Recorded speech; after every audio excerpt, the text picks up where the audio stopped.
sidee looga ducaysan karaa waalidka da'yaray sirtaa inaad fahamtaa waa muhiim kayfa taktasib ducaa'a waalidik saddexda daalka ka kacaad ku dadaalaysa inaad dirashadiisa u heellan tahay iyo inaad dareenkiisa ka agdhowdahay iyo inaad dul joogto oo aanad ka fogaanin dirashadiisa waad u dhowaanaysaa wakhti wal oo uu wax kaa doonaba ilaahaydankii maad madaxweyne ahaatid maad muftiga ahaatid maad maalqabeenka waddanka ahaatid midhkii yaraa uu dhalay unbaa tahay waxaad doontaba ahaw qofkii yaraa saxarada iyo kaadida laga biinayey ayuunbaad isaga u tahay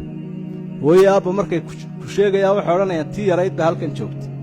adigoo habarba kii yaraabaa halkan joogay adigoo bidaar leh isaga kii yaraa unbaad u tahay waalidka saas daraaddeed dirashadiisa waa inaad u heellantay waxaa ka sii horreeya dirashada intaanu gaadhinba dirashada dareenkiisa inaad ka agdhowday dadka had iyo jeer madaxda aad ay u jecel yihiinee iska dhisaa waxay yaqaanaan waxa uu daneeyo wuxuu jecel yahay marka way ka sii horreeya way horboodaan gacaankiisuu ka sii dheereeyaa waxba looma diraba wuu yaqaannaa wax alla waxa la jecel yahay oo dhan markaa wuu daboolayaa wax alla wixii baahiyaa marka waa inaad dareenkiisa la shaqaysa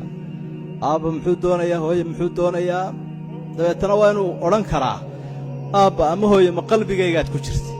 waxaan waa niyaysnaaba anigaaba islahaa maa doonatid arrinta saddexaad labadaas sidee loo heli karaa waa inaad ku dul wareegtaa oo aad ka agdhowdah waalidka cid laguma wareejiyo ama wiil ahaw ama gabadh waa in la isku dilaa anaa haynaya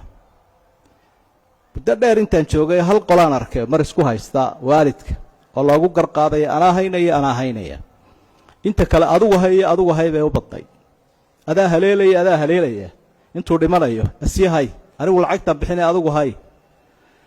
markaa qasnadaada cid looma dhiibe waalidku waa baasweydhkiiyo qasladii waa inaad haysataa ama debad joog ama gudo joog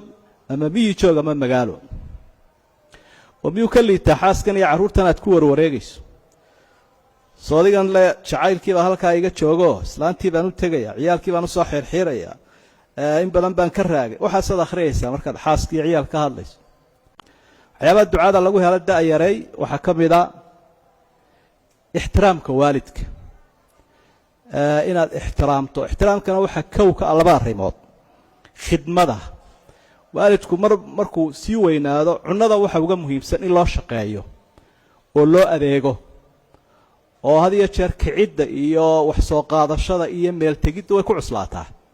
markaa khidmadu wax walba way qaalisantay waxa labaadoo aada u muhiima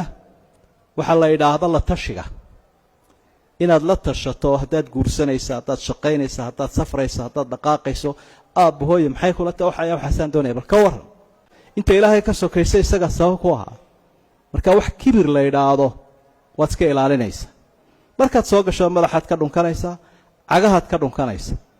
labadaba waa la ogolaya labada waxay ka mid yihiin samafalka markaa qalbigiisaad qaban karaysa waxaa laga yaabaa in uu jeclaysto markaa inuu kula joogo xokayntiisii dhabtahayd baad noqonaysa arrimahaas kibir la'aanta khidmadda la tashiga tawaaduca waxyaabaha aan soo sheegay waa waxyaabaha lagu kasban karo waalidka ducadiisa